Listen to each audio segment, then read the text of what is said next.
KCR family Revanth ఉచ్చులో చిక్కుకుందా? చార్పత్తా game start చేసిందెవరు? ఇన్నాళ్లు లేనిది ఇప్పుడే ఎందుకు లుకలుకలు మొదలయ్యాయి? కేసీఆర్ పై రేవంత్ పగ తీర్చుకుంటున్నారా?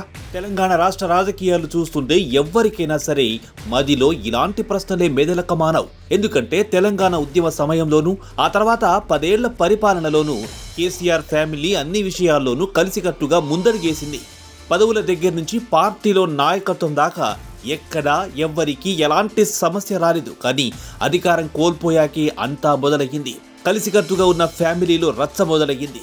తెలంగాణలో ఉద్యమ నాయకుడిగా పేరున్న కేసీఆర్ ను రాజకీయంగా దెబ్బ కొట్టాలనుకోవడం కాస్త కష్టమైన పని. అందుకే రేవంత్ మరోవైపు నుంచి నరుక్కుంటూ వచ్చారని రాజకీయ విశ్లేషకులు భావిస్తున్నారు. నిజానికి ఒకరిని ఒకటితో మరొకరిని మరొకటితో కొట్టాలి. ఇదే రాజతంత్రం.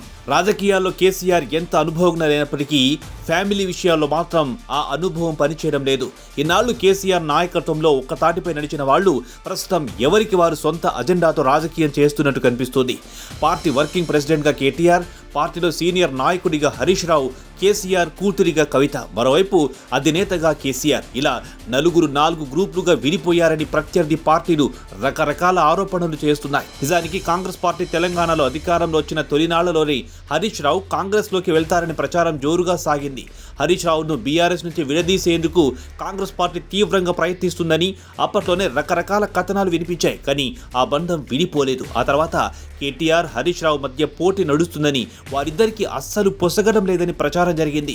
అంతర్గతంగా ఎలాంటి కుమ్ములాటలున్నాయో అవేవి బహిర్గతం కాలేదు. కానీ బావా మరుదుల బంధం మాత్రం ఇప్పటికీ బలంగానే ఉన్నట్టుగా కనిపిస్తోంది. అయితే తండ్రి కేసీఆర్ కు కవిత రాసిన లేఖ బహిర్గతం కావడంతో అసలు విషయం బయటపడింది. కేసీఆర్ ఫ్యామిలీలో రేవంత్ అంటించిన నిప్పు నిజంగానే రాజుకుందని రహస్యం బయటికి వచ్చింది. పైగా బీఆర్ఎస్, బీజేపీ ఒకటేనని కాంగ్రెస్ పదే ప్రచారం చేయడం, కేసీఆర్ బీజేపీని ఎక్కువగా టార్గెట్ చేయకపోవడం, తనని జైలుకు పంపించిన బీజేపీతో బీఆర్ఎస్ కలిసి పని చేస్తుందేమోనని సంకేతాలు కనిపించడం, ఇలాంటివన్నీ కవితకు నచ్చలేదని ప్రచారం జరుగుతోంది. అందుకే కవిత వేరే కుంపటి రగిలించినట్టు మాట్లాడుకుంటున్నారు. ఇక సరైన ఆధారాలు లేకపోయినా సరే ఏదో ఒక కేసులో బీఆర్ఎస్ నాయకుల్ని విచారణకు పిలుస్తూనే ఉన్నారు అధికారులు.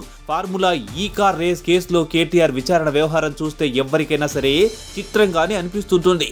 కేటీఆర్ని అరెస్టు చేస్తారేమో అంత హడావిడి చేసి గంటల తరబడి విచారించి చివరికి వదిలేస్తున్నారు. రీసెంట్గా కాళేశ్వరం కమిషన్ ముందు కేసీఆర్ను రప్పించి రేవంత్ తన పంతం నెగ్గించుకున్నారు. బీఆర్ఎస్ నాయకులను అరెస్ట్ చేస్తే ప్రజల్లో వారికి సింపతి పెరుగుతుందని రేవంత్కి బాగా తెలుసు. అందుకే కేవలం విచారణ పేరుతోనే వారిని ప్రజల్లో దోషులుగా ముద్ర వేసే ప్రయత్నం చేస్తున్నారంట.